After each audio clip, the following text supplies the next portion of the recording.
خطبات نہج البلاغہ خطبہ نمبر 220۔ امیر المومنین امام المتقیان حضرت علی علیہ السلام نے آیہ مبارکہ یا ایھا الانسان ما غرک بربک الکریم، اے انسان تجھے کس چیز نے اپنے پروردگار کے بارے میں دھوکہ دیا، اس آیہ مبارکہ کی تلاوت کے بعد امیر المومنین علیہ السلام نے اپنے اس خطبے میں ارشاد فرمایا،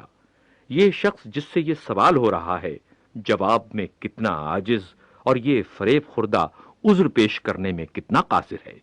وہ اپنے نفس کو سختی سے جہالت میں ڈالے ہوئے ہے۔ اے انسان، تجھے کس چیز نے گناہ پر دلیر کر دیا ہے، اور کس چیز نے تجھے اپنے پروردگار کے بارے میں دھوکہ دیا ہے، اور کس چیز نے تجھے اپنی تباہی پر مطمئن بنا دیا ہے؟ کیا تیرے مرض کے لیے شفا، تیرے خواب غفلت کے لیے بیداری نہیں ہے؟ کیا تجھے اپنے پر اتنا بھی رحم نہیں آتا جتنا تو خود دوسروں پر ترس کھاتا ہے؟ بسا اوقات تو جلتی دھوپ میں کسی کو دیکھتا ہے تو اس پر سایہ کر دیتا ہے، یا کسی کو درد و کرب میں مبتلا پاتا ہے تو اس پر شفقت کی بنا پر تیرے آنسو نکل پڑتے ہیں، مگر خود اپنے روگ پر تجھے کس نے صبر دلا دیا ہے، اور کس نے تجھے اپنی مصیبتوں پر توانا کر دیا ہے، اور تجھے خود اپنے اوپر رونے سے تسلی دے دی ہے، حالانکہ سب جانوں سے تجھے اپنی جان عزیز ہے، اور کیوں کر عذاب الہی کے رات ہی کو ڈیرے ڈال دینے کا خطرہ تجھے بیدار نہیں رکھتا، حالانکہ تو اپنے گناہوں کی بدولت اس کے قہر و تسلط میں پڑا ہوا ہے۔ دل کی کوتاہیوں کے روگ کا چارہ عزم راسخ سے،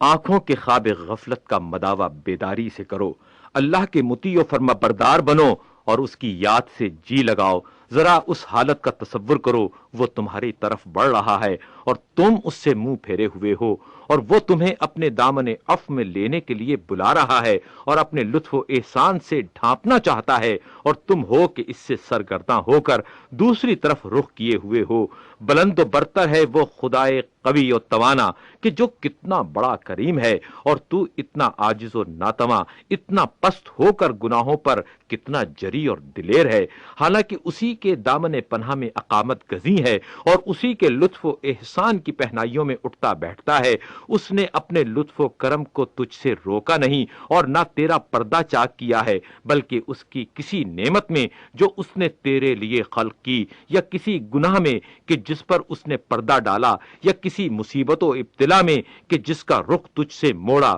تو اس کے لطف و احسان سے لحظہ بھر کے لیے محروم نہیں ہوا۔ یہ اس صورت میں کہ جب تو اس کی معصیت کرتا ہے تو پھر تیرا اس کے بارے میں کیا خیال ہے؟ اگر تو اس کی اطاعت کرتا ہوتا، خدا کی قسم اگر یہی رویہ دو ایسے شخصوں میں ہوتا جو قوت و قدرت میں برابر کے ہم پلہ ہوتے، اور ان میں سے ایک تو ہوتا جو بے رخی کرتا اور دوسرا تجھ پر احسان کرتا، تو ہی سب سے پہلے اپنے نفس پر کچ خلقی و بد کرداری کا حکم لگاتا۔ سچ کہتا ہوں کہ دنیا نے تجھ کو فریب نہیں دیا، بلکہ خود جان بوجھ کر اس کے فریب میں آیا ہے۔ اس نے تیرے سامنے نصیحتوں کو کھول کر رکھ دیا ہے اور تجھے ہر چیز سے یکساں طور پر آگاہ کر دیا ہے۔ اس نے جن بلاؤں کو تیرے جسم پر نازل ہونے اور جس کمزوری کے تیرے قوا پر طاری ہونے کا وعدہ کیا ہے، اس میں وہ ذات راست گو اور ایفائے عہد کرنے والی ہے، بجائے اس کے کہ تجھ سے جھوٹ کہا ہو یا فریب دیا ہو۔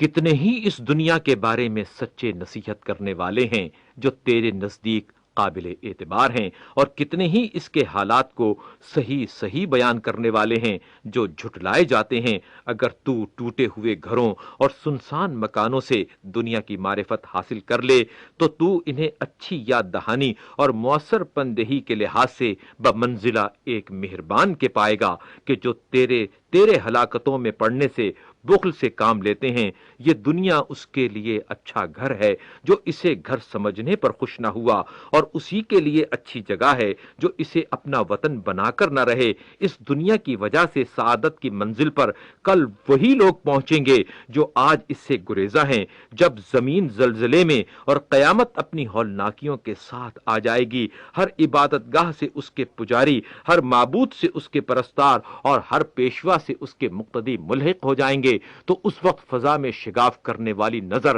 اور زمین میں قدموں کی ہلکی چاپ کا بدلہ بھی اس کی عدالت گستری اور انصاف پروری کے پیش نظر حق و انصاف سے پورا دیا جائے گا۔ اس دن کتنی ہی دلیلیں غلط و بے معنی ہو جائیں گی اور عذر و معذرت کے بندھن ٹوٹ جائیں گے، تو اب اس چیز کو اختیار کرو جس سے تمہارا عذر قبول اور تمہاری حجت ثابت ہو سکے۔ جس دنیا سے تم نے ہمیشہ بہریاب نہیں ہونا، اس سے وہ چیزیں لے لو جو تمہارے لیے ہمیشہ باقی رہنے والی ہیں۔ اپنے سفر کے لیے تیار رہو، دنیا کی ظلمتوں میں نجات کی چمک پر نظر کرو اور جد و جہد کی سواریوں پر پالان کس لو۔